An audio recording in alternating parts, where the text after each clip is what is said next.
INFJs and autistic INFJs, let me ask you, have you found yourself questioning your purpose, feeling that there has got to be more to your life than really what you've got going on? You're probably looking at your screen saying, yeah, Trina, don't we all do this? And I have to agree with you. Lots of INFJs and autistic INFJs are constantly questioning their purpose. Like there's got to be more to what's going on. I'm going to talk about this today, but I'm going to talk about how it relates to our lifestyle. So before you swipe away thinking, oh, this is going to be boring, because that was me. I didn't pay much attention to lifestyle because I really didn't understand how much our lifestyle can impact our well-being. When an INFJ doesn't live a lifestyle aligned with who we are, with our natural preferences, it can impact our well-being without us even realizing it. So we could be repeating these patterns and constantly banging our head against the wall and feeling lost and looking for purpose and meaning and one bad relationship after another, and not realizing that sometimes it's our lifestyle. It just needs a little bit of adjustment, a pivot, or maybe if you're like me, it needed some big changes to feel more comfortable, more so that we have our energy to show up for ourselves and do the things we want to do so that we can find our purpose and just really show up as our best. So that's what I'm talking about today. I'm going to share with you a few common struggles that INFJs have when they do need to make some changes to their lifestyle.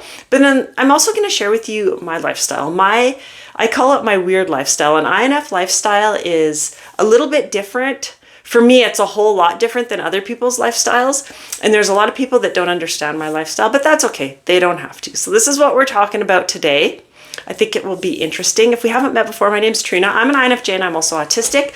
I created this channel with hopes of helping people like myself feel seen, heard, understood, and less alone. And I also wanted a place where I could share resources. I also work with INFJs and autistic INFJs, healing their self-love through coaching, community, and courses. So this is what I do. Welcome to my channel. I'm glad you found it. I hope you find it helpful if you're returning. I'm glad you came back. You know, I am so grateful for all my viewers. You guys are amazing and thank you so much for watching me. I invite you, if you haven't yet, to subscribe to my channel and like this video. I would really appreciate the support. Okay, let's get into this. The lifestyle. I used to ignore this. I think I said that at the opening of this video. I didn't think lifestyle was a big deal. Because way back when I first started working on myself, I didn't really think I lived that bad of a lifestyle. You know, I wasn't out partying, I wasn't into the drug scene or anything like that. I really kept to myself, but there were things that I was doing, and actually my job played a huge part of it. I wasn't working in a job that was INF friendly at all. Any of my jobs weren't. And when I started learning about the INF lifestyle, and I gave myself permission to live that lifestyle, because it is a little bit different, and a lot of people will not understand it. I know I get judged. I'm going to say judged. Is that the word I'm looking for? That's the word I'm going to use. I get judged for my lifestyle because to some people it's very boring, and we always have those people who love to tell you what you should be doing, what we should be doing. Oh, well, you should be going out. You should be more social. You should be doing this and you should be doing that and you'd be happier. They don't realize that I am actually super happy in my life that I have going on.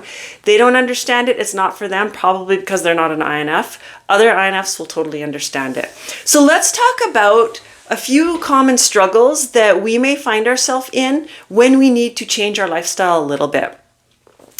So when we're constantly forcing ourselves into overstimulating environments, such as maybe a busy workplace or going out to nightclubs or even just going over to a friend's house, like on a regular basis with a whole bunch of other friends around, it will really deplete our energy and we will constantly be feeling exhausted and burnt out.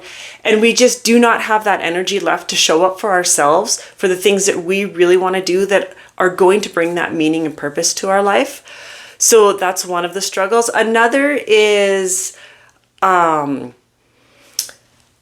we tend to get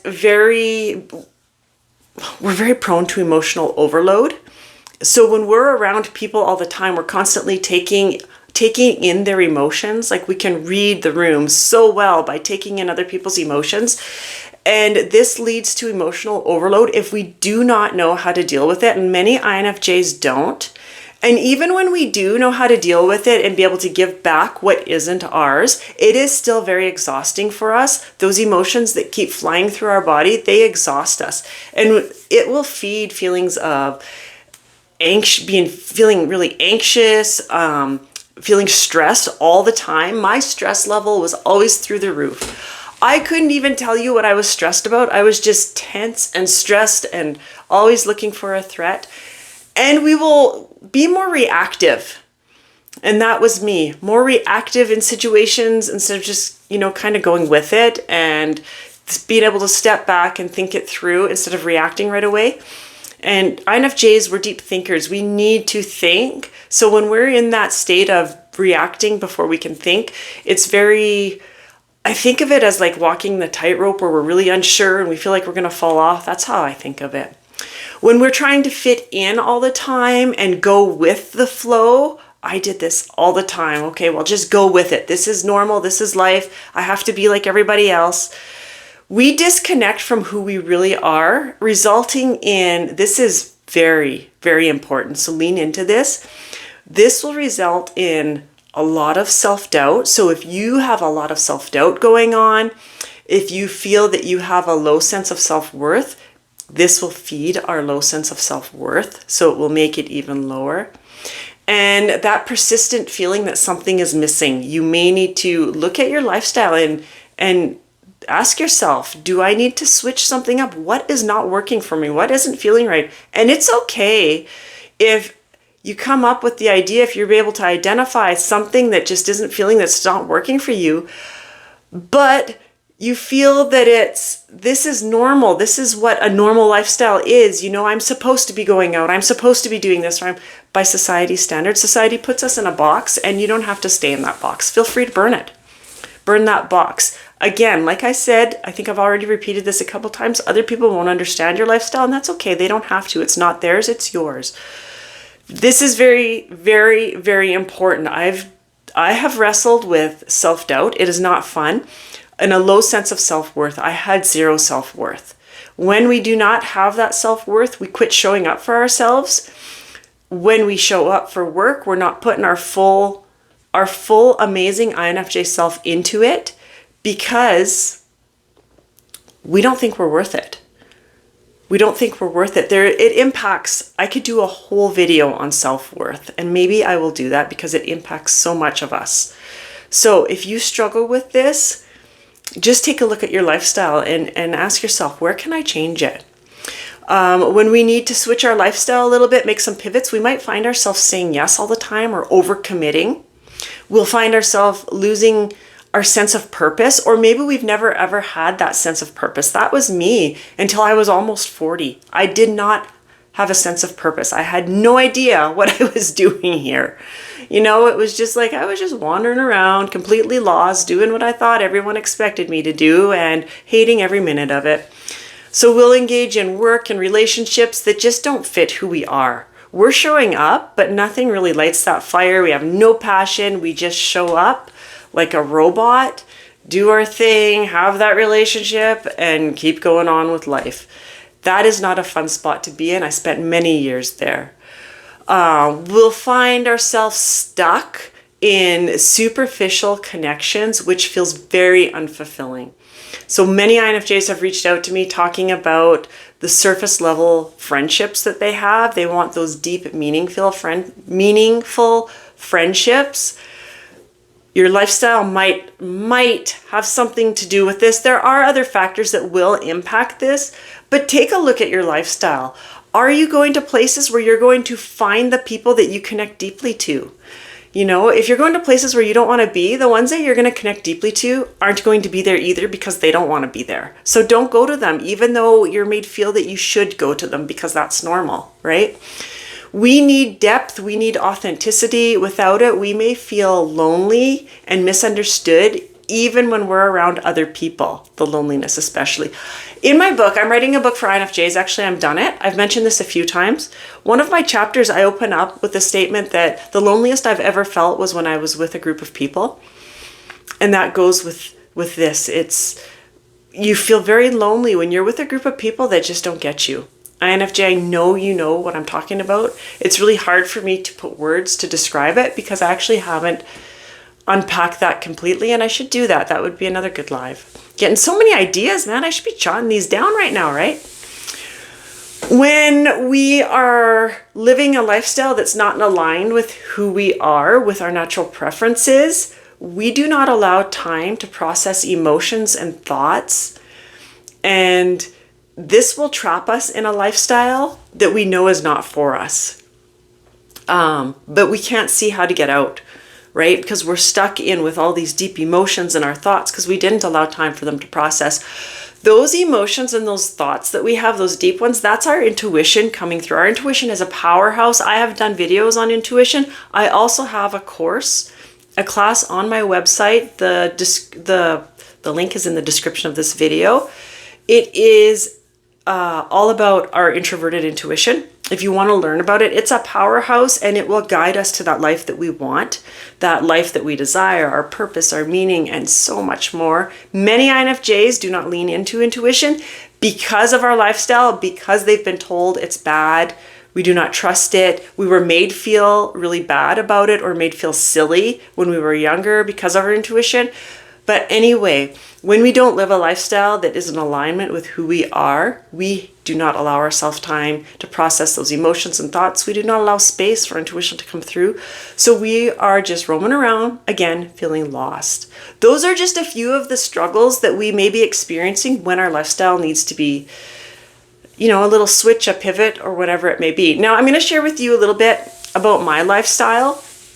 When I talk about an INF lifestyle, this is what I mean. It's a very low-key lifestyle. I keep to myself. I spend a tremendous amount of time in solitude. INFJs, we're introverts. We need solitude. That's where we recharge. That's when we're going to feel our best. And I allow a lot of guilt-free solitude because I need it, because I know that if I want to show up best for my family, I need this time alone. However, I can spend time with my boys and with my partner, Jay, and it will also recharge me. So I have kind of, thought about solitude a little bit different. Anyway, that's a live for another time. Shopping, I shop at low-key areas, low-key times. So if it's busy in a store, I drive through parking lots before I go into a store all the time. If it's busy, I am not going in there. And when I mean busy, if the parking lot's more than a quarter full, and I live in a small town, so it's a small parking lot, I don't go in there. Heaven forbid, I do not go in there. If it's busy, forget it. I'll go to the next store. If it's busy, I'll go check another one. If it's busy, then I'll just try another day. I generally shop as early in the day as possible. Most stores have sensory hours, which is a good time for us to shop. And also when I'm doing errands, I will only do 2, maybe 3 at the most on a day. That's enough. That's all I can handle. And then I go back home. I will spend days at home without leaving. I'm grateful enough, lucky enough, grateful, whatever, to live on an acreage, a very secluded acreage away from town. So I'm quite a ways from the nearest town. So I can spend days upon days out here and not go to town and not socialize with anyone, and I'm perfectly fine. I do not go out at night, so I do not go out to like sports clubs or lounges. Seldom will I even go out for supper. Jay, my partner, does like to go out for supper once in a while, so I do have to kind of give in a little bit with that because I do know he enjoys going out for dinner. We'll go out maybe a few times a year, if that. Won't go to sporting events. I don't do concerts, too many people. I don't like cities. I don't like shopping malls. I avoid them. I do a lot of my shopping online so that I just have to go to the depot and pick it up. I don't really have to talk to anybody. Let's see, what am I missing here? I read a lot. I like to read. I'm very picky about what I watch on TV, and I'm picky about who I allow around me. If it's negative people, I call them energy poppers. They're poking holes in my energy bubble that I have around me. So if they're negative, it's going to rub off on me. It's going to ruin my day. I don't allow them around me. I excuse myself from them kindly. I just step back. I let them do their thing. I go my way, and I try to avoid those kind of people. I don't watch the news ever. I haven't watched the news since, I don't know, like 2009, 2010. I have not watched the news. I do not listen to it on the radio. I get judged for that, yes, but until the news is going to is going to show and talk about good things that go on in the world, because I truly believe there is a lot of good yet that goes on in the world. I'm not going to watch it because I don't need all that negativity, and I will pack that with me for a very long time, and it will completely ruin my week. So I do not watch the news. When it comes on, I usually keep the radio on in my house because I do love music. I love music so much. When the news comes on, it gets switched off until I know the news is over, and then it gets turned back on again. Or I do YouTube music, so it doesn't have any of that on it as well. What else am I missing? My job. I work from home. I'm blessed with that, being able to work from home. Many INFJs thrive working from home. Many of us do work from home. But there are quite a few of us that are drawn to like the office setting, which can be very challenging because usually we're working with a bunch of sensors there and they don't get us. Most sensors don't even really like us a whole lot. I think they're wonderful people. I think the world needs all of our personality types. That's why there are different personality types and everybody is important. So I don't judge anyone that way. What else do I do? Yeah, I don't have company. I don't invite people over. Oh, holidays. This is another one. Holiday season is coming up. I don't do family gatherings pretty much ever. If it's more than like 4 or 5 people, that's like far too big for me. Too many people, too much going on, and I try to avoid it if I can. There are times like birthday parties and whatever that sometimes you just can't avoid it and you have to do it. Or if someone is, someone's special and you want to make their day special, you have to go. You can't expect them to live like you live. I spend a tremendous amount of time out in nature. That's my happy place, and that's where I get my inspiration from. So my dogs and I head out to nature. I do take my phone because I do live in Canada and there's lots of wonderful Canadian wildlife out there. So my family does want me to take my phone. However, I'm not on my phone. I just have it in my pocket and I just spend time in nature. Like I am really out there. I listen to the sounds and pay attention to the animals around me because I love watching them. I love watching wildlife. I like watching animal videos. So yeah, that's a little bit of my lifestyle. I laugh because years ago, when reality TV was getting really popular, and I want to say it's like in the early 2000s, like it was quite a while back now, there was a challenge on about people that had to go live out in the forest or on a mountain. I can't completely remember what it was, but they had to go live out there by themselves to see who could live out there the longest. And I'm not a fan of reality TV, but my husband at the time was watching it, so I'd hear bits and pieces of it, and I just giggled to myself because I could have beat them. They would stayed out. I think the longest was like a month or something like that, and I'm like, phew, that's nothing. I could do way longer than that in solitude. I'm fine by myself for like days and days and days. I think I could live on top of a mountain all by myself for a year without seeing anybody, and I'd still be completely sane, I would hope. Anyway, I hope this was helpful for you. If you have any questions about the INF lifestyle, let me know. I know there are questions. People have reached out to me about this. That's why I thought I'd talk about it. And plus it's fun to talk about, sharing a little bit of my lifestyle. It's a little bit weird and I totally get judged by it, but I don't care. That's what keeps me happy.